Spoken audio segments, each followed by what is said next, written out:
सरल खातामा पेमेन्ट कसरी इन्ट्री गर्न सकिन्छ?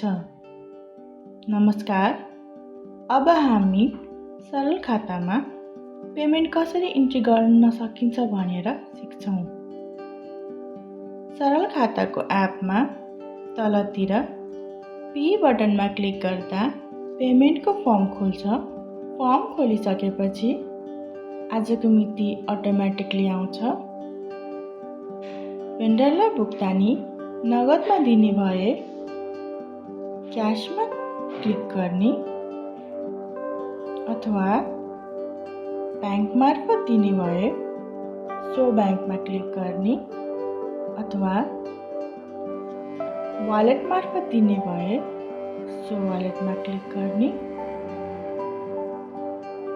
त्यसपछि भेन्डरको नामको केही अक्षर टाइप गरी क्लिक गर्ने।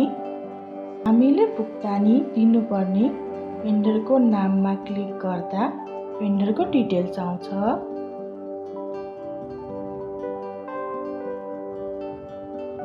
त्यसपछि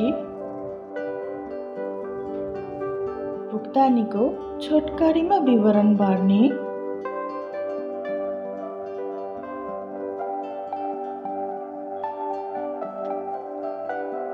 त्यसपछि कुल भुक्तानी रकम राख्ने।